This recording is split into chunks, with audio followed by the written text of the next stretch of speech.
Hi, everyone, and welcome to the 32nd episode of Slime Time, the official DQ Dragon's Den podcast. This is Plattym3. And this is Liamland. Joining us today, we have a special guest host, Bluestar. Some semblance of hi. Oh, wait. No, that's the script. Thanks for having me. A pleasure, as always. So did you guys catch the superb owl last night? Oh, yes, go Bucks! My team won! First time in 18 years! I'm so excited. I'm waiting for the parade. I'm totally taking a day off of work this week to go to Tampa and go to the parade. Nice. Mask up. Yep. Be safe. After the lightning parade, they did that pretty quickly back in, I think, September, October, and that got really crazy. So Tampa's not having the parade like 1 or 2 days after the championship. They're like, yeah, we're going to try to figure out a better way to do this than what the chaos that the lightning championship devolved into. Nice. And Bluestar, you didn't watch the game at all, or? I did not watch the game, but if you want some superb owl facts, I might be able to oblige. Much appreciated. We'll have to put those superb owl facts in the show notes. Recently while walking through Ishigaki's main and only town, my wife pointed out a flyer for a restaurant for a Dragon Quest themed play area for kids. So of course I wanted to go right away. The restaurant was called Coco Lagato, and it was mainly Japanese kind of Thai fusion food. And when we got there, there was a merch shelf just full of different figurines. They had a Dragon Lord. He had the Roto's shield, and all sorts of different slimes around the shelf, and then just below that in the little play area as well. And so it just happens to be that it's not a Dragon Quest themed restaurant per se, but it was the owner of the restaurant is a big Dragon Quest fan, so we just had merch everywhere. So it was cool. We sat down, we had a meal. My wife, my son, and I. My daughter was actually asleep in the car, and he put on the Dragon Quest V orchestral concert on the TV for us as we ate. So I had such a good time. I said, you know what? They gave me beer out of a little slime glass. They said, I'm coming back here for my birthday. So technically speaking, my birthday's today, but we went out last night. We went back to the restaurant. This time, the baby was wide awake, and we had the whole family there. As soon as I walked in, they gave me a slime cap, and they had set up. They had printed out a special menu that said "Happy Birthday, Liam" over the emblem of Roto, and with like a special menu specifically tailored for my birthday. I thought it was super cool, and it was just all thanks to just me nerding out with the owner of the restaurant about Dragon Quest. So that is so cool. Yeah. And he took a bunch of the figurines and he put them up against the edge of the table. And of course, my son knocked over the Dragon Lord on the floor. It was a critical attack, but thankfully it wasn't broken. All right. So today we have a very special guest and fellow Dragon Quest IX multiplayer enthusiast. He's one of the longest running members of Nintendo World's, or Nintendo New York's now, Dragon Quest IX Tag Mode Tuesday. Joining us from New York is my old friend and priest to my gladiator, RPG Wizard. Hello. Welcome to the podcast. Yeah, it's good to have you.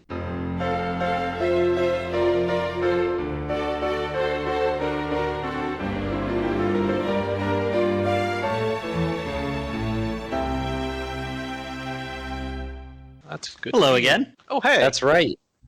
You two have actually met in person. We'll get to that in a minute, but first, let's get to know our guest. All right. So, RPG Wizard, how did you come up with your username? Well, a wizard is someone who is good at things, and I've always been very partial to RPGs. So even when I was 6 or 7, so I figured, well, this makes sense. And it's a double meaning because wizards are a class in RPGs too, so I've also been making puns for the entirety of my life. That makes sense. Your Dragon Quest IX is very punny, and You love puns as well. So how did you originally get into the Dragon Quest series? Let's see. When I was 3 or 4, my cousin brought over a NES he got when he was in Taiwan, and was playing Dragon Quest 3 in Japanese, and apparently he could parse just enough of it to be able to play it. I had no idea what was going on, but the game looked fascinating. And this held true when he also imported Dragon Quest 4. And then I remember a year or so later when we picked up the English version of Dragon Warrior 3, and wondering, why is spell in the menu? Why would I ever want to spell something? Spelling is for chumps. Well, Yeah, I was like number count. 5. As far as I understood, clearly spelling had some sort of power, otherwise they wouldn't ask you to do it. Right. Yeah, that'd be a very, very different game if attack spells were just you spelling words at the monsters. That is an interesting image. All right. So, RPG Wizard, what are some of your favorite games in the Dragon Quest series, mainline and spin-off? So for mainline, 3 is probably my all-time favorite for multitude of reasons, but it was one of the first RPGs I ever played that had a robust class system, and that's always been a huge appeal to me. And then also, I'm very partial to 9, which I've always felt was very much like a spiritual sequel to 3, in that it follows a lot of similar templates and also emphasizes having your solo hero and a party of classes that you put together. I'm also rather partial to 11. It is just an absolute love letter to the series as a whole, and every little wink and nudge towards other titles in the series and just other concepts in the series just made me always crack a smile, so I'm very partial to that as well.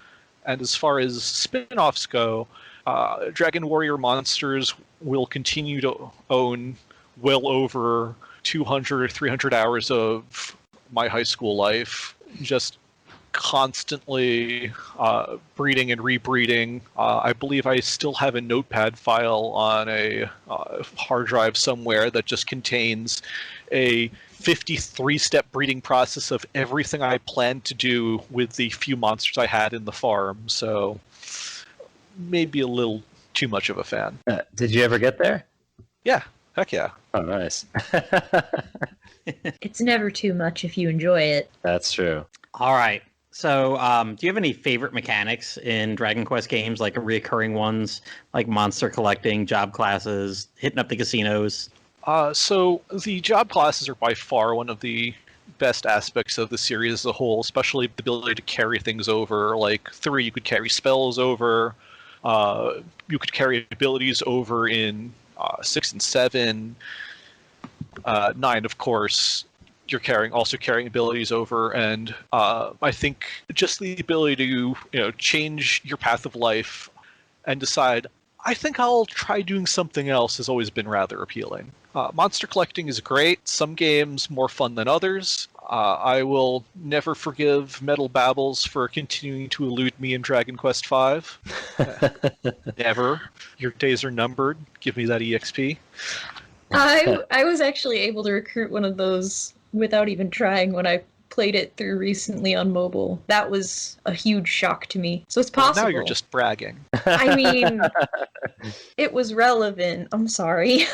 Well, that's kind of like it's when totally I like RNG it's such a I guess for lack of a better term, random beast, because I'll throw gems or whatever I'll roll in these gacha games and get nothing, and then you look at all the other people posting their screenshots online or just like on the scoreboard, they're like, no big deal, S rank everything. So it's like it's hit or miss. I mean, maybe they're paying money, but maybe they're not. But like, yeah, RNG is a beast. Agreed. The other I'm jealous. nice thing about Dragon Quest V on mobile is that they give you at the casino, you can buy an item that doubles recruitment rates. So that also probably helped. I say probably, it definitely helped. But you have to spend coins on that, which means it's right. You can't really do save state. You mean you have to actually play the casino? I mean, even when you actually play the casino, you just walk to the church. Yeah, that's true. I was gonna say you still got saving, resetting. You walk to the church, you say, "Pray to God that didn't just happen." Basically. All right. I did that for a long time too. I mean, I know I love sinking over 100,000 coins into slot machines and not getting anything to show for it. Well, I mean, 11 they make it much easier because they have an auto save that's like right before you walk into the casino or like right after or something like that. So that you lose the jackpot, you just restart the auto save and you're just like walk right back into this casino.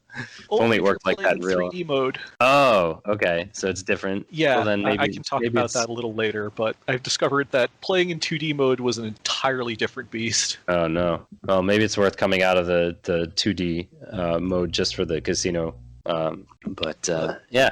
So now, RPG Wizard, you were actually at the Dragon Quest IX launch event at Nintendo World, now Nintendo New York, where you met Yuji Horii. What can you tell us about the experience of being at the event? So, given this was like 11 years ago, there was definitely something to be said for the amount of excitement and people who really cared about Dragon Quest who were there at like midnight the day before or 2 a.m., which is when I showed up, because I had to be one of the first 30, otherwise you didn't get the autograph. Which is hilarious, by the way. He's only signing first 30 people, and there's like how many hundreds of people there? Well, I figure it was 30 because 30 was the cap in the Quester's Rest in Dragon Quest IX. Yes, yeah. I think I mentioned that on a previous podcast too. That was probably the reason. It's still kind of funny though. Yeah, but I know I didn't get any sleep, but the group of people were excited. We had people who had just come from all over the country who just really loved Dragon Quest and Dragon Warrior. A bunch of people brought out their copies of Dragon Warrior they got from Nintendo Power way back in the day. And then actually getting through the line and getting to go meet Yuji Horii was cool. We all got to have 2 autographs, so everyone always went with a copy of Dragon Quest IX and some other thing they had brought separately, so that was also rather neat. And I know there are photographs of me being at the event looking worlds younger than I do now. Right, yeah, we just actually passed around a link from DualShockers of some shots from the event, and there's one of you around like 23-ish, no facial hair, just with your backpack, like getting your autograph signed by Yuji Horii. What kind of wizard is that with no facial hair? A very young and inexperienced one. The best part about this, though, was that this past year at PAX, he was doing autographs for Dragon Quest XI's, and I went and managed to get a ticket for that and ran into him again and showed him the photograph from Nintendo, and he through his translator responded, "It's been 10 years!"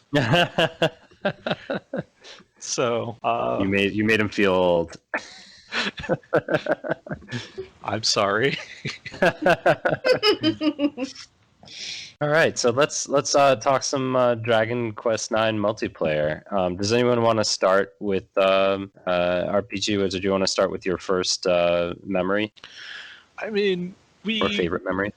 We right off the bat, right after launch, everyone who was, especially who'd come out of state to go and come to the launch, were all desperately trying to jump in and do multiplayer. They had demo stations available with a Granite Tunnel of Woe available for people to go and play co-op through, and like level 18 to 20 built-in characters, so we could just go and try to wallop Equinox. And there was a lot of emphasis on, especially from the people who were out of state, going like, "No, you got to tag with me. Like, I'm not going to get another chance like this."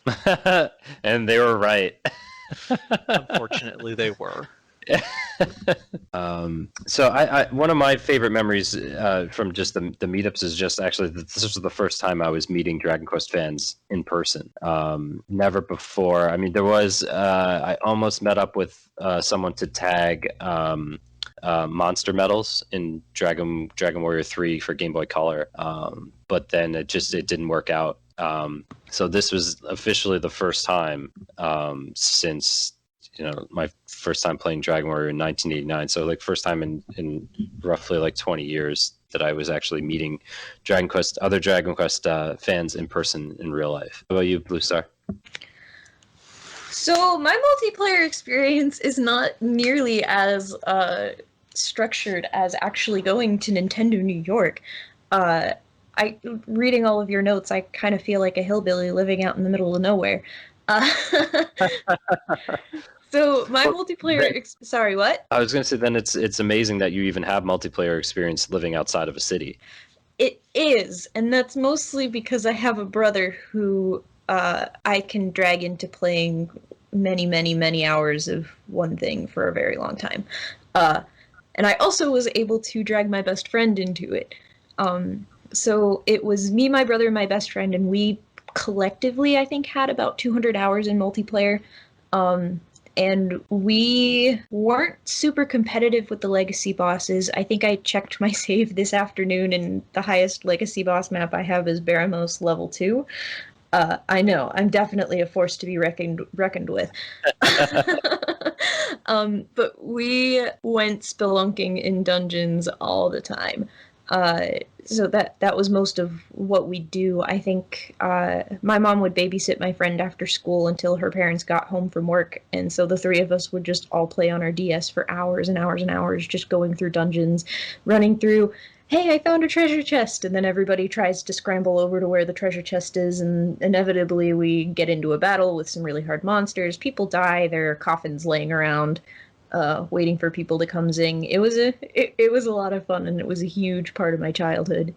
Yeah, that's something I wish that I had done a little bit more with the group, because we tended to do exclusively the legacy bosses, but on occasion we would do grottos. But when you've got 4 people and they're all trying to run towards the end, and then there's that one guy who starts the battle, and everyone's just like, ah.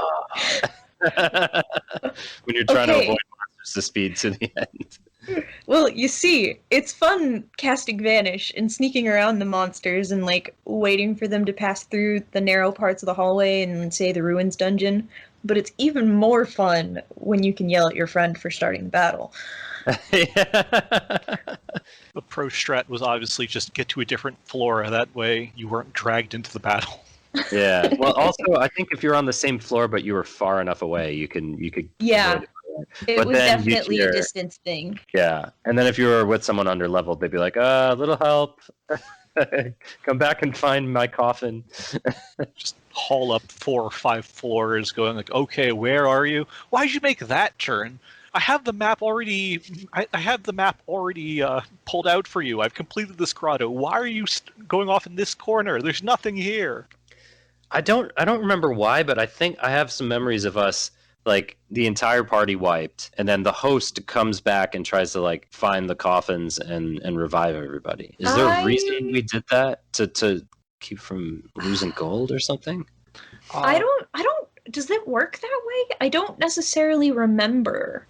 I do think it would save you gold if you didn't have to revive at the church, but I think if everybody wipes in the same battle, everybody goes back to the church. There's other ways to ham it. Oh, go ahead. Sorry, I'm recalling at least a few instances where we had some newcomers come and we wanted to help them get, ridiculously good weaponry or sainted somas or ethereal stones. And so we would go and just, like, charge a grotto, or we'd even do something like Masayuki, where we'd be just getting them to a point where they can get a few extra levels with Metal King slimes. What would often happen is that the host or some highly overleveled jerk, I might One not of us, you mean? myself, would, like, charge ahead and try to warp everyone to them.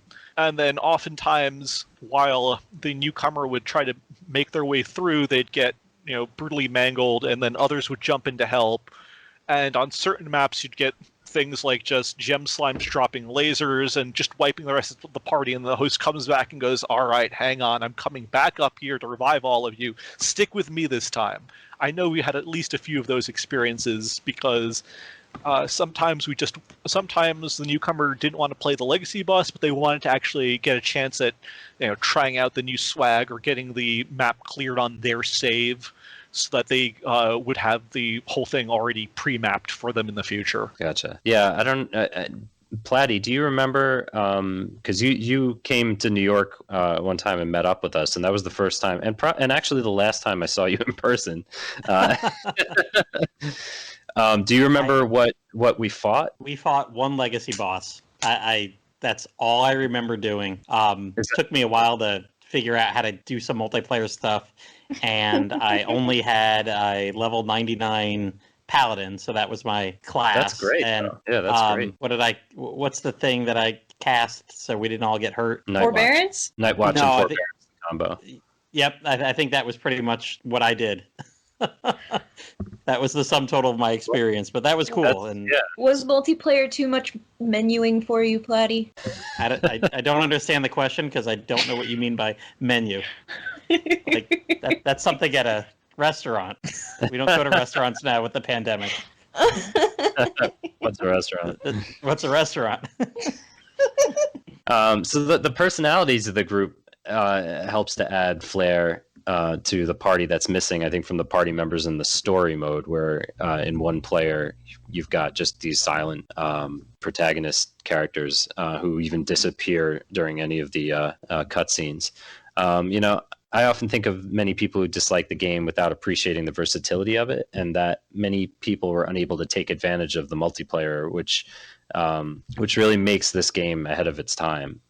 So yeah, I mean that's one of my favorite memories, is just the personality and the flair of just like the other people you're playing with add to the otherwise missing personality in the one player mode for the side characters. I think honestly the couch co-op aspect, but being on a portable handheld, really allowed for a fully different experience. It kind of reminded me of like playing games like Final Fantasy Crystal Chronicles with friends in college, where you get a whole rapport with the other members of your group.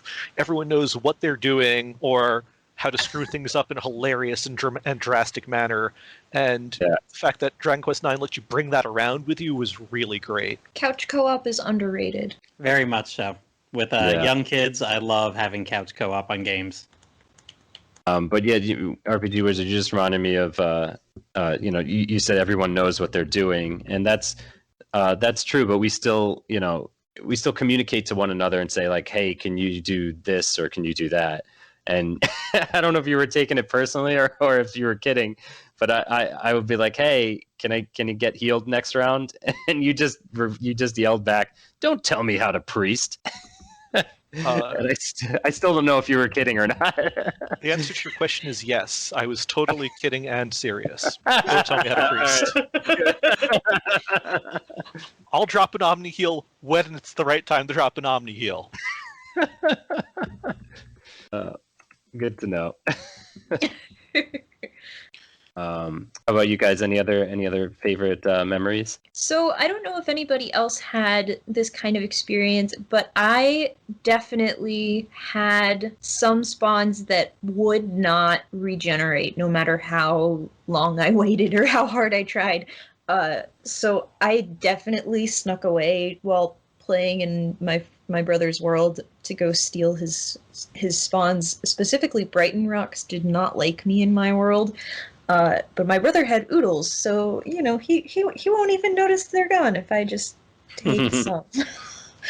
Now, does that have to do with the type of save file? RPG Wizard, do you know the timing on that? Is like if you have like a C style game or like one of the other types of essentially like the fountain types? Yeah, if your game has like water type or grass type, I believe it's really bad about spawning things like ores or brain rocks. But if you have like sand type, your game would be a lot more generous about it. And like that reminds me of a running joke that would happen, especially in the early days of Tag Mode Tuesday, where once you manage to fully upgrade the inn and get your 30 tags, the basement, the fountain opened up inside of the Quester's Rest, and that would generate a resource times however many hundreds of total tags you got, up to 1,000, which got you 11 items in there. And whenever we played multiplayer, someone would charge down into the fountain and just start grabbing the stuff in there, because some players had much better world types than others. And so one of the old players from Tagmo Tuesday, who went by the moniker Erdrick, had a grass type world, which meant that Yggdrasil leaves could spawn in his fountain. And whenever he hosted, just everyone would tear down there, and it would get him very annoyed because he wanted those Yggdrasil leaves. And the time it takes for resources to spawn varies based on game type. So for having a grass type, it meant that he was just constantly getting them. And it got to the point where we all would we'd go, okay, let's go and fight this legacy boss, but first, and just charge down there. And it got to the point where he was shouting things like, "Get out of my fountain! I'm closing my world." So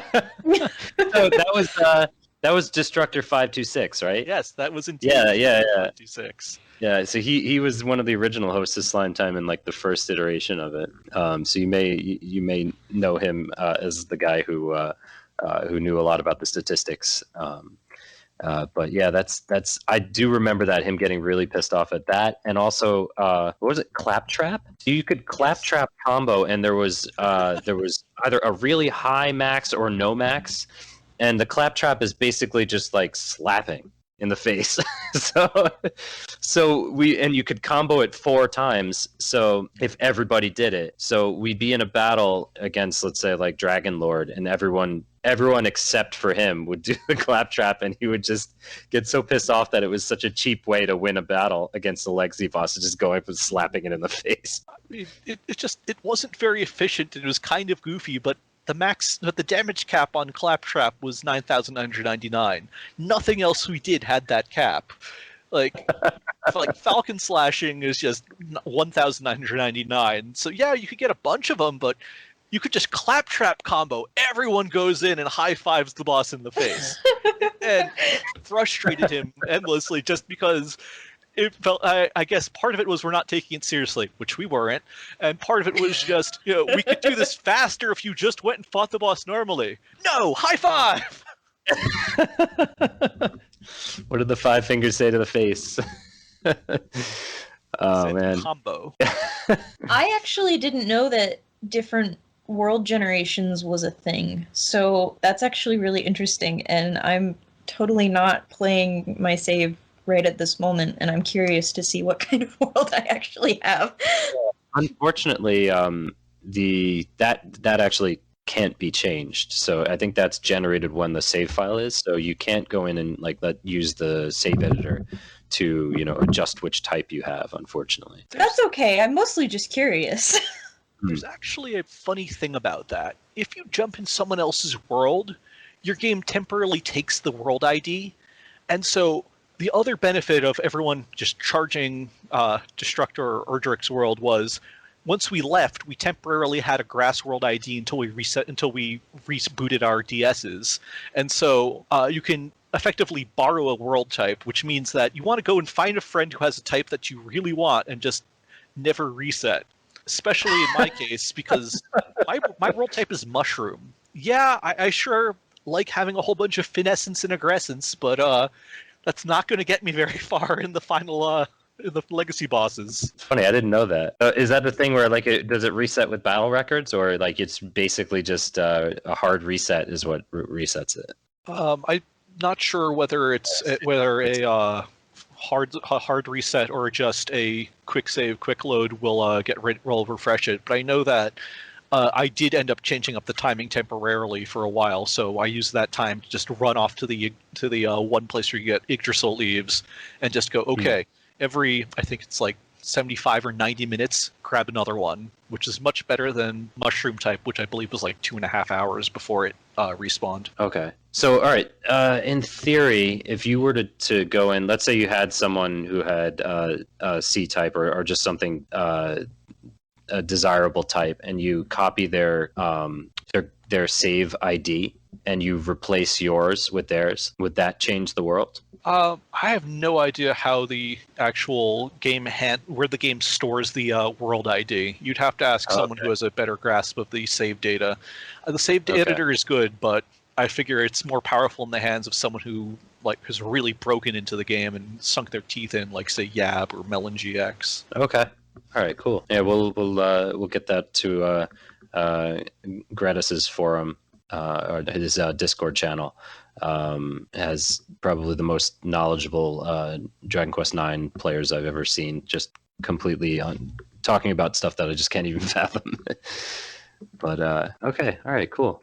So yeah, the multiplayer also would reveal certain things that we didn't really see in any other in any of the single player mode. Like, DD Drova, his 3DS would routinely drop connection, which led to a really random scenario where the game actually anticipated this scenario and wrote a single dialogue box to explain it. So essentially, we'd be in a battle against a legacy boss, and he would get a critical attack on the boss, which immediately focuses the boss attentions on him. So the boss is now like looking, he's rage filled against his character.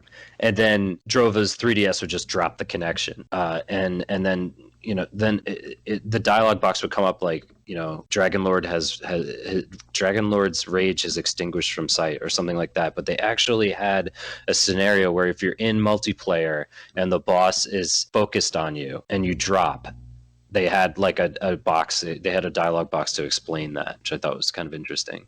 The cool thing I felt about multiplayer if you play through the story with someone, is how all the NPCs have an entirely different thing to say to you because you're not the hero of the story. And so you could get lots of like little side comments, even during post-game quests, like when you're talking to King Godwin or Godfrey, I don't remember which one's the father. If you're doing multiplayer, he has something to say to you, the non-hero, as opposed to the Celestrian, who's the hero of the story. Oh, that's interesting. Yeah, I remember doing that for the whale, the Leviathan.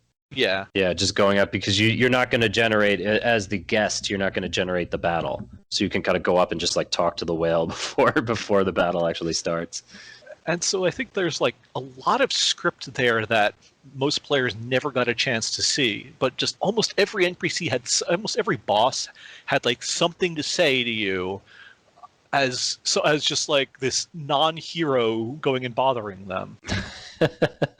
That's interesting. I probably have to do that on a replay, do a multiplayer replay as a guest and try that out, see what each one of them is saying. Some of them have some really entertaining comments. I don't remember any offhand, but I enjoyed playing through as a secondary player when some friends were playing it for the first time.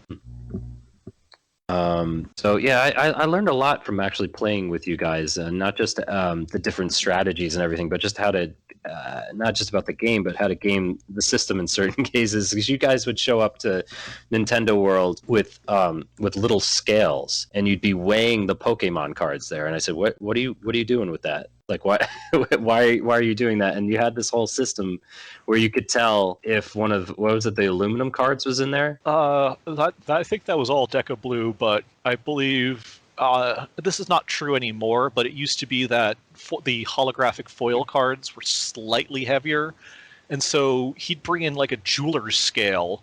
So you could just barely get, those slight differences in ounce, in like fractions of an ounce, and like would just weigh stacks of the packs to see which ones were just slightly heavier. And my understanding is that like collectible card games now counteract that by having like extra cards that contain internet IDs and things, and these are like made with just enough variants so that you can no longer easily identify, well, this pack is just a little bit heavier. Yeah, but he was also, Deca Blue was also the one who he would set his location to Delaware on the DS so that he could avoid sales tax. Yeah, that's right. I thought that was a really smart thing to do. He later, I don't know if is he still at Nintendo New York? He later got a job there. Yep, he's still working there. That's great. That's good to hear he's still employed during the pandemic and everything, that they're still operating. All right. Well, RPG Wizard, do you have any other memories you wanted to talk about from the multiplayer days? Well, like I can go back to like the first month when Tag Mode Tuesday was being pushed very heavily by Nintendo World, and they were doing giveaways at Best Buy and GameStop for those Legacy Boss maps that all had the NOA insert number as the original founder. And so, like the first month or so, once players had started getting a grasp on how to play, they had weekly races for Tag Mode Tuesday, where once you were done tagging, one of the store employees would put out some grotto map, and you would team up with a few other players and try to get to the bottom first. And the team that got to the bottom first would get a set of the Best Buy promotional Dragon Quest IX slime baseball caps. Oh, nice.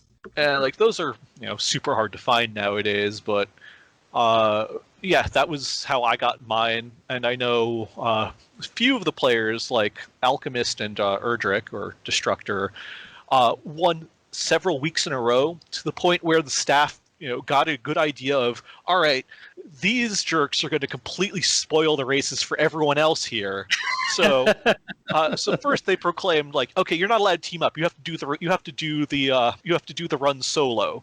Also, you're not allowed a prize even if you win. We would still win. Like we would, as Blue mentioned before, we would go in. We'd use the same strategy: just vanish, slip down the stairs, and just trudge all the way down as fast as you can. And the skill level just between the people who went super hard like we did and the people who just came that week to go and try things out, it was too big a skill gap. So they definitely didn't want to keep on giving out hats to us.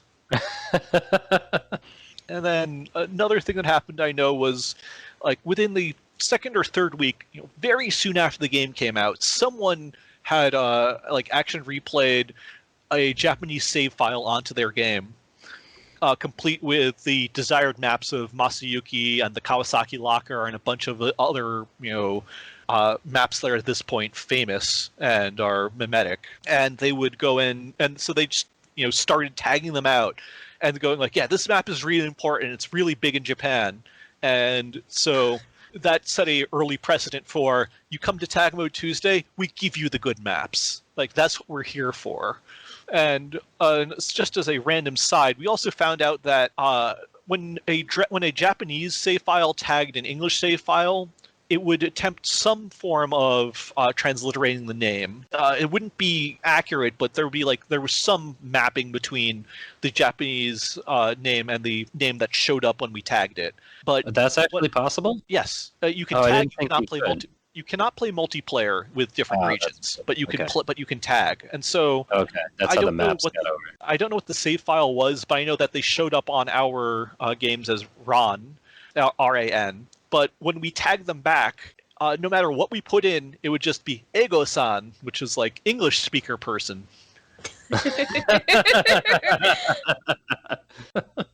I remember one time we had a new member, probably about 2 to 3 years into Tag Mode's existence, named Cyrus, and Drova and I were the only one. We were the only regulars to Tag Mode that week, and we proceeded to talk him up about how difficult the level 99 Nocturnus fight was. So then we said, you know what, let's give it a try. We'll probably get wiped. So then we accidentally go into the fight with no priest, because we're not paying enough attention. We're just like, Drove and I are just gabbing on and on about this fight. We're not paying attention. We jump into the fight without a priest. So we've got 3 gladiators, 2 gladiators, a paladin, and then Cyrus is I think like a level 66 sage. We're all level 99. And according to Drova, who remembered most of the details, he said we got 3 night watches in a row, and which essentially made Nocturnus miss like almost all of his moves. And just from an insanely lucky RNG situation that's highly unlikely for us to replicate ever again, we ended up winning the level 99 Nocturnus fight with no priest. I still call right after the fact that we were just like talking up how, we're gonna get our asses kicked, let's do this. So I come in next week and they're like, yeah, we totally beat Nocturnus 99 with no priest. And I am gobsmacked. It's like, that statistically is highly unlikely, and yet you did it. How come we never have that kind of good luck when we try it? Yeah, and we just happened to Jar Jar Binks our way into the fight and win. But always going to be things that I forget, and like there's definitely a lot of people that I met and just would see it at conventions or just on in the Twitter sphere or Twitterverse or. I remember Shellshock, who is a YouTuber. Did he work at Nintendo World as well, or he was there a lot? He was just a regular. He was part of like Street Pass NYC and a lot of dedicated groups to just hanging out with friends and playing Nintendo with them. I believe he's a Twitch streamer now, but yeah, he would always show up. I remember always being annoyed because he would be distracted during a turn and we'd all have to wait on him to go and get our next attack in on a round. But the thing I remember about him was he was extremely conservative for in-game gold. So instead of staying at an inn, he would go all the way to the Gortress and then walk all the way toward like the center of the Gortress to use that the healing light that would like heal your MP and HP. I mean, it's free. You can't. That was one of the things I think. That was one of the things. Like after we'd fight a legacy boss, we'd have to wait for him because he would be walking all the way to the Gortress. That's right. But yeah, that was it's that camaraderie is what I miss in not being able to do these tag mode meetups anymore. But yeah, so you had sent me some news earlier today from Reddit that there might be a solution in the works for potentially mocking up online multiplayer for this game through an emulator. Do you know anything about it? Only what caught my eye when I was I don't remember why I hopped onto Dragon Quest IX Reddit. I think I was trying to verify one of the things in my own memories, but I saw a new post saying like, yeah, I finally have the ability to do online via emulation. And my understanding is that the person is running several emulators at the same time on their computer and connecting them to each other using the multiplayer functionality. And proposing that maybe you could use something like Parsec to go and do multiplayer off the internet. And that would be cool if they can do it. But again, this seems like it's only just touching upon any potential problems. Right, but, yeah. So I hope. The Reddit article in particular is from Salty Koopa on Reddit. And it says, I got DQ9 multiplayer working on emulation. If we combine this with Parsec, it will be possible to play with a friend online. So it sounds great in theory. I know our one of our regular podcasters, Aus Neravar, has been mentioned on Discord recently that he's been trying this thing for years and it hasn't worked. So more power to them. If Salty Coop is able to get it to work, then he would be, I think, the first in a couple of fans that have been trying to do this for a while. That would be amazing. I'd love to see this happen, but this is like a race now. Who can get it done first? Can the fans get this done before an actual DQ9 remake comes out that has this in it? So we'll see. Pressure's on. Yeah, pressure's on Nintendo and Square Enix. Go fans, go! Go fans, go! So let's. Do you want to talk about some of the common strategies that we used to use in the multiplayer? I know that some of the higher level legacies almost always required some form of like gladiator, paladin, priest combination for party. Gladiators being the heavy damage dealers, paladins for that night watch coup de grace / forbearance combo, and priests for healing, especially for omni heal. Were there any other party makeups that you guys can think of that would be good for either legacy bosses or just kind of doing grotto runs? Well, in my case, sages were okay. The biggest crime for a sage was that Kazing was not good enough to make it worth running over a priest having Omni heal. But we'd have. Did Kazing fully heal? No, it only did half not. heals. It didn't, right? Yeah, that's right. Yeah, they really the sage is not as strong as the priest in this game for the higher levels. I mean, priest at 38 gets a multi-heal, and you don't get a sage until the post-game anyway, so it's just, the sage is in a very awkward position. Mm-hmm. And but you can cast fun spells like Kaboomel and Kazamel. I usually run Sage, so... I mean, that's fair. Sages are viable, and especially when you're doing grottos, they had a nice, complicated tool set. I also know that players like Alchemist would go and run Armamentalist, because while it was weaker than Gladiator, the strength difference could easily be fixed by going and harvesting a whole bunch of strength seeds, which he had done, and he just liked the way Armamentalist looked better. Yeah, we used to joke about that, doing like the strength seeding for the Luminary class, and if you just like jack up, the Luminary is like a pop idol, a Japanese pop idol or whatever, like a teen superstar class with like lots of dance-based attacks and everything. So we would joke around like just completely max seed level the Luminary class and just have like a character that looks like Justin Bieber and has the strength of Vin Diesel. It was funny then. It's still funny now. Then one of the other strategies we would routinely use is just switch to a Hypernova or any kind of Stardust family of swords, and just Falcon / combo to have 2 chances to drop defense, and then switch to the Falcon Blade or Uber Falcon Blade for gladiators and just slash away. Any other combos like that, like attack combos you remember? Not really. The problem was that if we tried using too many buffs, we would usually just invite a disruptive wave and completely undo all of our work. But dropping their defenses was not something that any of the bosses could ever undo on their own. So a lot of the end strat was always just, can I debuff you? And then can we hit you as hard as possible while you're debuffed? And because we could all equip swords once you've gotten enough, once you got sword mastery and so on, it meant that on a off turn, everyone just went for the Falcon / combo, because if you could get the 2 times bonus on the last person being a gladiator, which tended to be slow, you got a good amount of damage in on that turn. Nice. Yeah, I do remember that. Then there was also the you could use the Force, which is another one of DQ9's many puns. But the Force is kind of like it's like a soul power that I think might be a nod to Soul Blazer. But they had that one character, I think Windy or something like that had a little soul floating around it and talking, kind of very similar to the soul you get at the beginning of Soul Blazer that then just like rotates around you as you play the whole game. But yeah, you use this force power, and it would just be elemental forces that either aid your attack or defense. So there would be each one of the legacies had a strength or a weakness to a certain force power, and you could use that. Particularly with the scrolls, you could force the entire party and give that extra level of attack or defense, which was always fun. The Armamentalist scroll is important.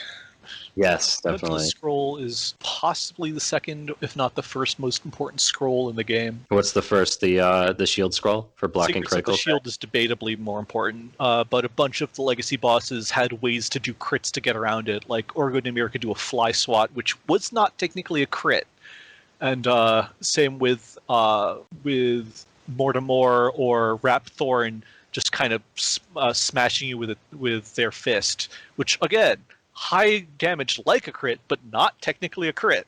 Boo, they're cheating. I mean, it was still an advantage of multiplayer to have 4 party members with each of these major scrolls, like having 4. You can't do that in single mode, where now you could have 4 shield scrolls for each character to block most of the critical attacks, or 4 force-powered armamentalist scrolls, or the gritty ditty for half-oomphing the entire party. Those were the 3 that I remember the most being the most useful. I think there was one other that was incredibly useful. There was a counterattack one, but it was the chances of it actually working were very, very slim. It would be like a shot in the dark that it would that the monster would attack you and you'd immediately counterattack them.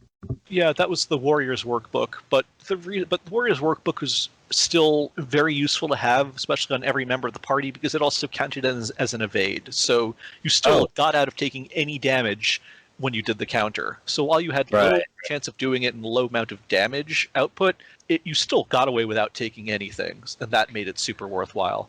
I also totally forgot about Thief's Theory, which just gave us double drops. Yeah. I was just thinking about that when you were saying there was one other scroll. Yeah, Thief's Theory, which would it increases your chance of random steals at the end. So we would use that for legacy bosses because you'd get extra orbs. And a lot of times, just if any one character steals an orb, we all get the orb, which is another advantage of the multiplayer.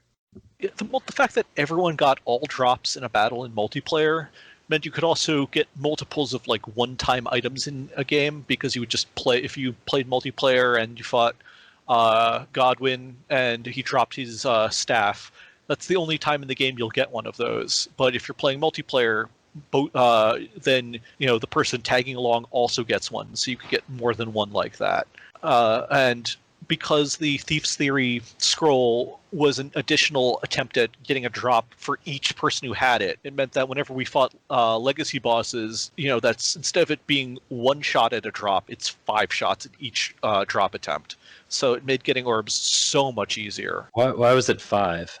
Well, it's because if each of us has Thief's Theory, the game rolls to see if the boss drops normally, and then rolls against the first player's Thief's Theory, the second player's Thief's Theory, the third player's Thief's Theory, and the fourth player's Thief's Theory. So each of those, each player basically forced another attempt at a drop. Okay, I like how you say rolls, like the game is playing.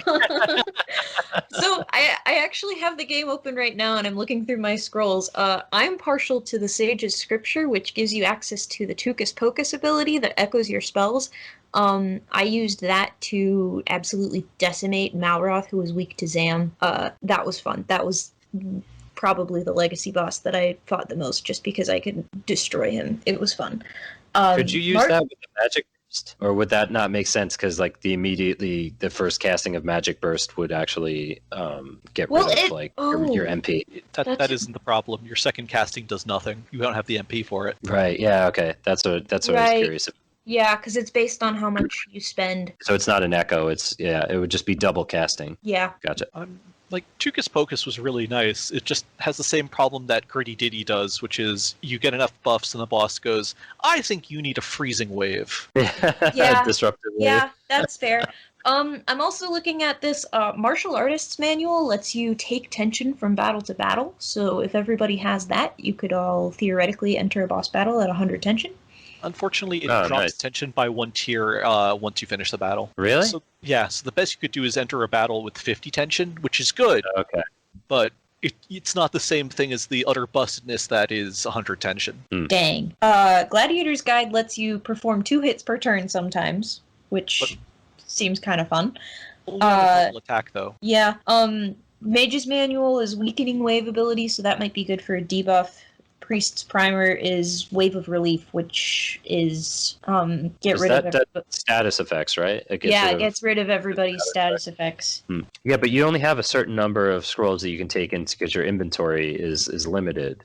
Yeah. So you have to kind of pick and choose what's going to be the most important for you and the group. So yeah, it's tough to kind of pick which ones, but I think the ones that used to win out the most were Armamentalist, Thief's Theory, the Gritty Ditty scroll, and the Shield. Yeah, Secrets of the Shield. Everybody goes into the boss battle and they just sing the entire time to increase your attack. That's the Luminary one? No, that's the Gritty Ditty. Oh yeah, that's right. But he did his minstrel, I think, the minstrel's manual. Yes. Yep. Yeah. Luminary gives you access to the Gold Rush ability, which I rely on way too much for Grotto monsters. It was super good when diving grottos, especially before we had gotten crazy amounts of EXP with Metal King slimes. It's just, I have a problem. I'll throw money at it. Absolutely. I did it so many times. 500 raw damage to just about everything in there. It's really hard to pass up. It's like super good against things like the higher level spiders and the like the gold 1000 and other giant robots. It's just, these things can rack up a lot of damage really fast. Or I can just throw money at the problem.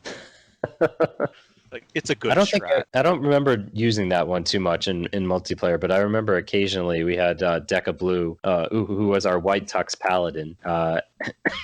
He was the Paladin that was dressed in the white tuxedo from the DQVC sale, and I think that was the wedding sale. Yeah, so he had a white tuxedo and a top hat on.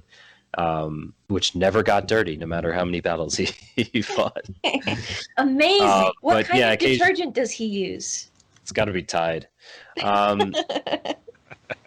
It's so he would occasionally, or somebody would occasionally just throw in one of those luminary dance abilities, and then you just see like everyone everyone doing this whole dance-a-thon, and then it takes, for some reason, the boss monster takes damage. It's just like Michael Jackson Moonwalker style magic. I mean, Disco Stew was really good just because it hit everything, it hit all opponents, and it did a decent amount of damage. Simpsons pun, Disco Stew. Yeah. Nice. I also remember you could kind of watch the RNG a little bit if you had one of the monsters like Nocturnus, or legacy bosses like Nocturnus, or I forget the dragon's name, but I think it's a spoiler anyway, so I won't mention it. But the dragon that has 3 attacks, and it uses Magic Burst. It always has a couple of build-up, like 1 or 2 build-up moves that does, like it ups its attack or something, or it ups its defense, and you could sort of tell it's coming. So if you catch it right, the RNG, like so it's not the first move he makes, you can sort of tell when it's coming, and just everybody defending champion, or if you're lucky, Night Watch Forbearance combo that round. Yeah, they always have a tell that they're getting ready to Magic Burst, and as long as one of us is paying attention, we should manage to go and prevent it from utterly wrecking the party. Any other strategies you guys can think of that would be useful for multiplayer? This isn't really a strategy, but how often did you guys in your multiplayer experience see co-op Degraws? Not often, but I think maybe I only ever saw us do that maybe twice in like the 8 years that we were playing it. RPG Wizard, you spent more time in it than I did. Did you see that more often, or? So a co-op Degra would be especially earlier on when we didn't have anyone who ran Paladin. We would run things like 3 gladiators and a priest. Co-op Degra was the only way to get the invincibility of like Night Watch, because the priest's co-op Degra does the same thing, and so the question always became, do we want everyone to tension boost as a gladiator, or do we just all hold out long enough to co-op Degra, and then we can use our invulnerability to just tear into the boss? So it came up a decent amount, but once you have a regular Paladin, it doesn't really need to happen. Yeah, I think I only saw it once or twice too, but once, the first time that I saw it, my first playthrough of the game, when I got to the final boss of the story, I said, we'll take care of him later. And I got my entire team to like level 80 or something before going to fight him finally. Wow. Really, I just procrastinated it. It's fine.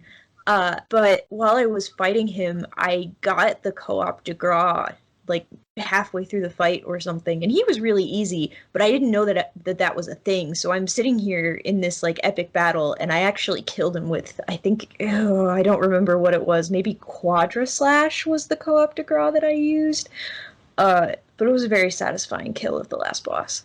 Nice. I mean, you're dropping a giant friggin' sword on a fallen angel. Seems pretty good to me. Yeah, I had been doing some Metal King grotto grinding before I finished the main story. So by the time I got to that final boss, the same thing. Like I had recently class changed one of the characters to warrior, and he was like level 20, and I still won the fight. I mean, I know that for a bunch of time, one thing that I would do is you would just carefully stall turns out if you had a fight with like 2 Metal King slimes and something else, and you killed both Metal King slimes, you could just stall out until you triggered Hallelujah, which was the armamentalist or thief co-op de gras, because you could multiply your EXP and gold and drops by up to like 3 times as much, which made things easier. Dragon Quest XI's pep powers of multiple characters is very much a throwback to the co-op de gras, complete with Electrolyte making another appearance. I didn't even know Electrolyte was an option. Because it's so rare that you never even... Yeah, that was the downside of co-op de gras. You didn't really get to see them unless you already knew about them. That's true. I think you can go to Dragon's Den and actually watch all of the videos for all of the co-op de gras. So if you don't want to actually play the game enough so that you actually generate every single one of them, there's a way to look at them still. Like one thing I know that definitely did a callback to the co-op de gras was Dragon Quest Monster Battle Road either 2 or Victory, whichever one was on the Wii, had if you called in the Dragon Quest IX hero, his special attack was to Quadra Slash and just drop a giant friggin' sword on everything. So the co-op de gras are still very well loved, even within the series and other titles. Nice. Any other strategies that you guys can think of? Well, I remember how we kept track of what the enemy was, what the legacy boss was weak to with respect to force, with wonderful adages like, if it's green, it's weak to frost, unless it's Orgodemir. Yeah, except for Orgodemir. Then we burned that flame. sucker. Yeah, he was flame. That's right. And yeah, there was also that one list on GameFAQs where the guy posted all of them, and I think he even had the grotto bosses as well. So it wasn't just the legacy bosses. That's right.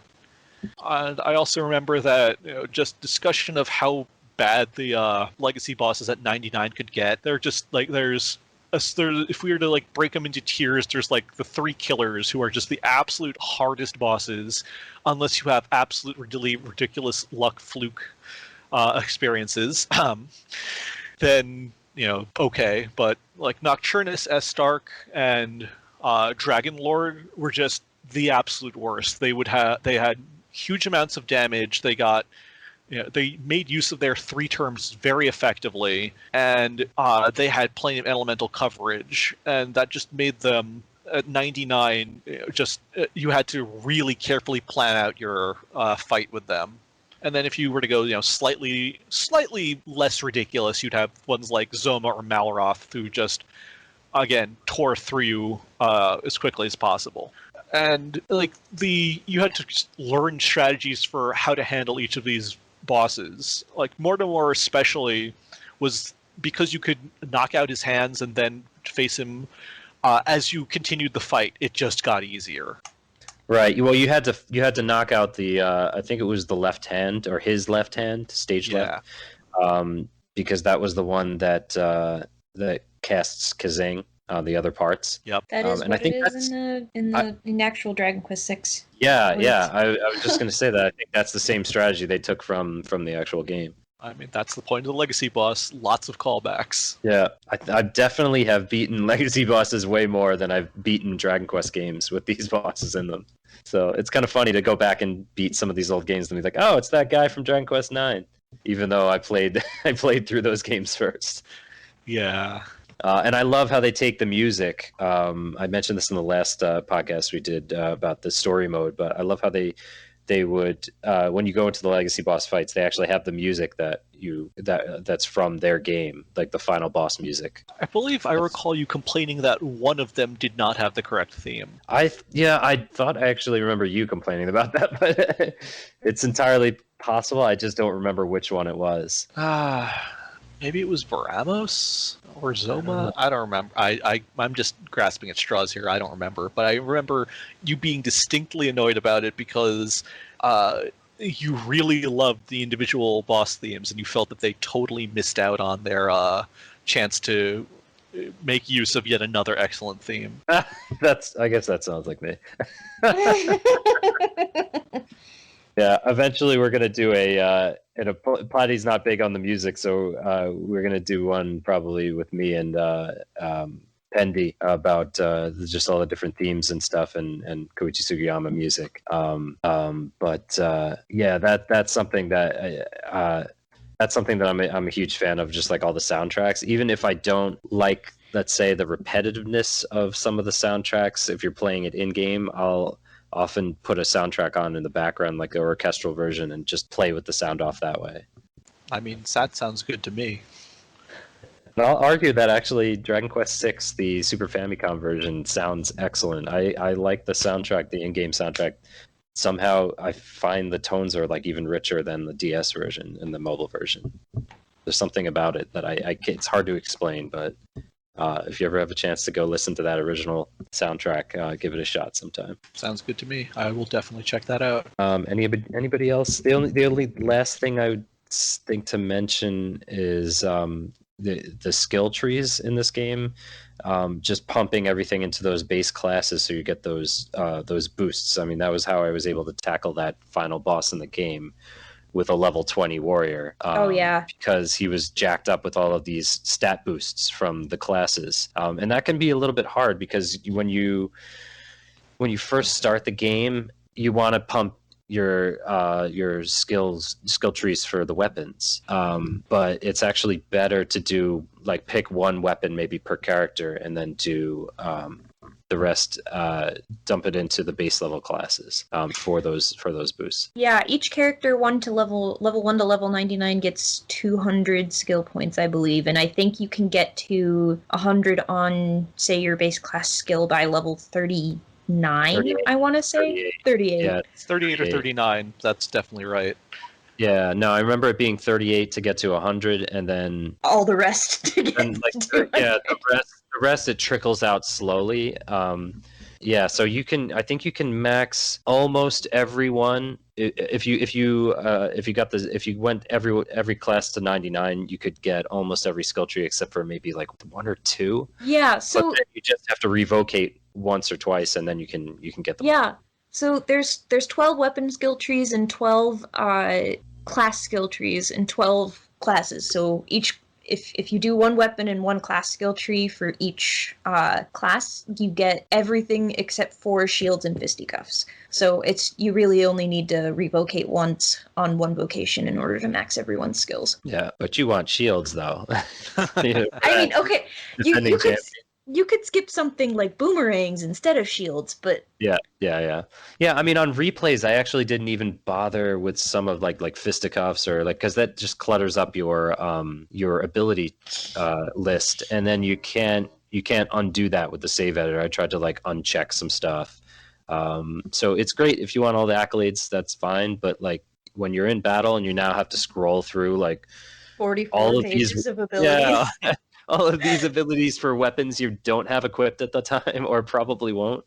It's kind of a pain, but yeah. So any subsequent replays that I did, I always took that out, or just didn't bother to max.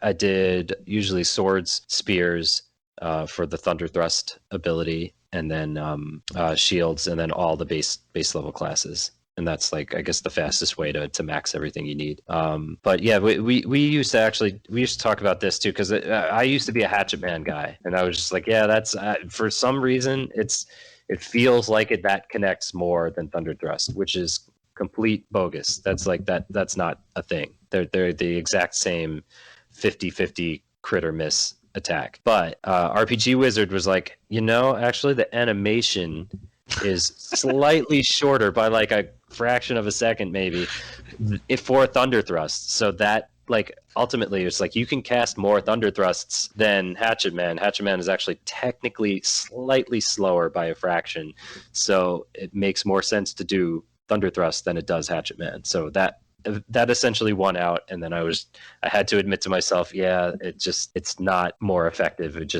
was just random luck. I'm not gonna lie, I have in my party of 4, I have 2 Thunder Thrust users and 2 Hatchet Man users because I have 2 pokers and 2 bad axes. Gotcha. And that's what we go with. I love the bad axe, actually. That was when I didn't have the Stardust Sword. That was my one go-to weapon for defense dropping. For Helm Splitter? Helm Splitter, yes, yeah. Helm Splitter is a great ability. Yep, it's a great throwover from Dragon Quest VIII too. Mm-hmm. That was one of in Heroes. I used to spam that a lot with the Angus.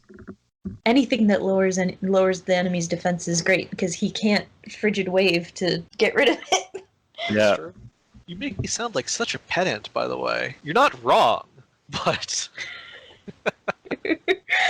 All right. So you make all your guests sound like this. I'm like, what? I don't know. Just drag as hard as you can, I guess. All right. I don't know. I'm not sure. I understand that, but we'll clear that up. All right. So, does anybody else have any other strategies that you remember? All right. So then let's move on to a little game we like to call Marry Thwack Puff Puff. So RPG Wizard, while we were talking 5 minutes ago, I remembered that this was a thing, and and now I've got to we've got to pick 3 characters. Do you know this game at all? If you've listened to any previous episodes that we've done that's had this. I know. I think I know something similar to it. Okay, yeah, it's essentially the what is it, the marry Bed, wed, behead. yeah. So, yeah. Yeah. All right, so it's the Dragon Quest form. Obviously, marry, we know what that is. Thwack, let's say it's an effective thwack, and Puff Puff is the equivalent of, it's either giving or receiving a Puff Puff. It's whatever you want it to be. Okay, so here are your choices. All right, we've got Orgodemir, Nocturnus, and Baramos. Let's say all at level 99. For no reason. There's no. Oh, there's man. And I thought mine was bad. Thak Baramos, because no one needs their innards feasted upon. Marry Orgodemir, because the jerk's going to melt away soon enough anyway, and having a bunch of the world as a result of it is not bad. And Puff Puff Nocturnus, because that's the only. Because let's face it, you can't marry that level of power, and there's so short. And as we can attest to, there's no way we can beat that level of power. You just have to not bring a priest. Yeah, But I am a go. priest. Well, That then was the you biggest can't come. insult. Sorry. The biggest insult was like not that we forgot a priest, but that we won without you. It's not that you just went without me; it's that you jar-jarred your way through it. It's like if it would have been a hard-fought, struggle. Like, okay, I respect that. But when it's just, yeah, and then we just night watched 3 times. Nocturnus just kind of went, yeah, I'll give this one to you. How am I supposed to respond to that? It's like one of the few weeks I'm not there, and just everything goes your way. I think that I would probably, I'm gonna say marry Nocturnus because that dude's gonna put me to sleep, and I need more sleep in my life right now. And then I'd probably Puff Puff Baramos, and then Thwack Orgodemir because he's got that weird kind of brain on the outside thing, and brain stuff always kind of weirds me out, like in movies. You are so Hannibal. using records. Watching Hannibal, that just weirds me out. His animations in Dragon Quest of the Stars were gross. The melting. Yeah, Yes. he is gross. He's gross. Again, I'm just banking on outliving him and inheriting everything that's left over. Yeah. Yeah, and if by marrying Nocturnus at level 99, he's got 3 chances to put me to sleep. Yeah, but once you're asleep, he'll wake you up. Yeah, probably with a critical. I'll have to equip a shield scroll. How about you, Blue? Oh, I didn't realize we were all going to play. Dang it. Blindsided with this again. I do think I'll have to go with marrying Nocturnus. Let's thwack Orgodemir because he's gross, and I guess we'll Puff Puff Baramos. You both are going to be completely out of innards by the end of this. Bold of you to assume I need innards. That didn't make any sense, but I priest for a group of gladiators and a paladin. Bold to assume that anyone has any innards if I'm not healing. Do you know if there was any? I see a note on here from Quest of the Stars. I actually don't know if this was from our last episode or that's not. from the last episode. But so wait, what was there a Quest of the Stars Dragon Quest IX? Did we talk about that the last time? So Dragon Quest IX is not in Dragon Quest of the Stars yet. Okay. We just finished Dragon Quest VII. Mhm. And it's probably going to be a hot second. I think I said this on the last episode, but in Japan, after they did Dragon Quest VIII, they actually skipped right to 11 to coincide with the game's release. So we don't actually know what they're going to do with the global release. If they're going to actually count in order because 9 comes after 8, or if they're going to go in the same order that the Japan version got it. That said, it's also probably going to be a while because there's a lot of anniversary celebrations going on, and so it's maybe by the end of March they'll start doing Dragon Quest VIII events. Maybe. Fingers crossed. I just want to be able to dress up like Princess Medea.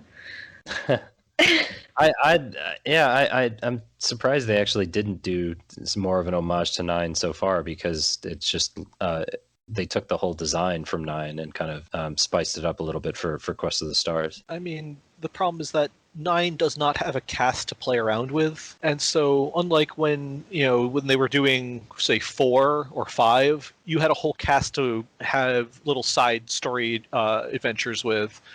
And 9, you don't have that. You are going to be either helping one of the Quester's Rest characters or the Celestrian themselves, and there's less to work with. So I can see why they would have put it off a bit. And I've also just admitted that I played Dragon Quest with the Stars for a short while. I'm going to now disavow any further questions or knowledge about this. Well, now I feel attacked. There's some tension on the podcast here. We better cut through that tension with some additional Mary Thwack Puff Puff. Platy, are you still on the are you still on the mute?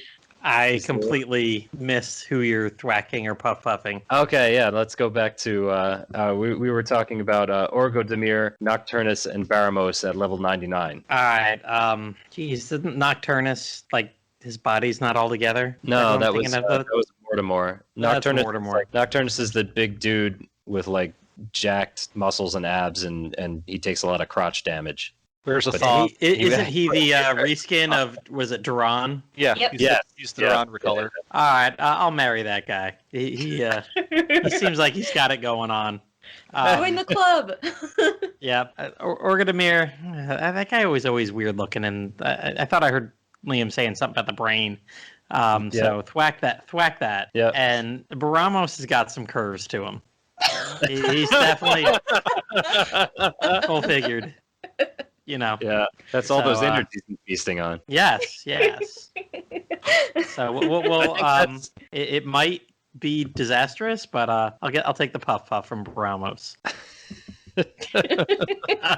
You are, we're all very much at risk of getting our innards feasted on. Yeah, if you're giving a puff to Baramos. So I would say you might probably want to get one from him. Yeah. All right. Does that bring us to an end of our discussion? That does. All right. Well, then that also brings it to the end of this episode of Slime Time. Thank you so much, RPG Wizard, for joining us to talk about Dragon Quest IX Multiplayer. Thanks so much, RPG Wizard. Thanks for having me. I only hope more games end up with Dragon Quest IX like multiplayer. I missed the boat when Fantasy Life on the 3DS came out, but that was also level 5, and it played a lot like Dragon Quest IX, but more domestic. So maybe we'll see more games like it. Still hoping for a Switch port. Nothing would make me happier. That is such a the original Ni no Kuni, right? Like the original DS version of that was very much level 5 Dragon Quest IX style. That didn't have any kind of multiplayer in it, right? Platy, no, that was more. That was a lot more of level 5, just using their amazing, fantastic whimsy, and complete with like a full spell book that came separately.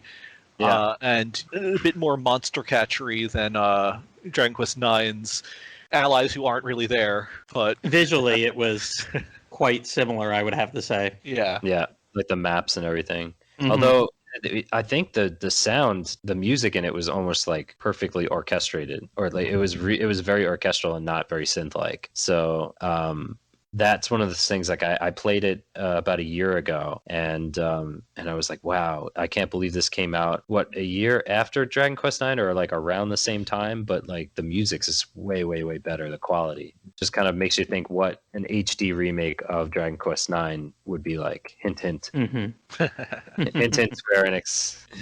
All right. You might have noticed that the only time we mention Patreon is when we say that we don't use Patreon. We're just longtime fans that want to speak about the game series we know and love so much. If you have money you would like to donate, consider sliding over to the Dragon's Den at www.woodus.com/den and click on Support This Site.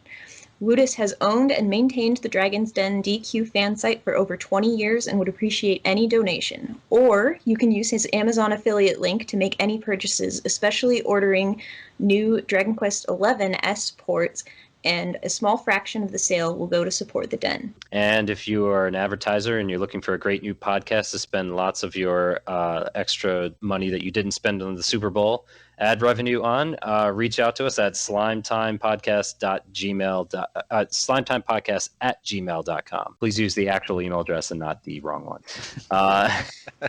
If you have any comments or questions for us, you can find us on Twitter at Plattym3 or at Riamus or hit us up both simultaneously at DQ Slimetime. Consider joining in tons of Dragon Quest discussions at the Dragon's Den forums, one of the few remaining forums still around. You can find it from the Dragon's Den main page, or just go directly there to www.woodus.com/forums. I'm still there, crazily posting about what I'm playing, talking fan translations, and other such DQ goodies.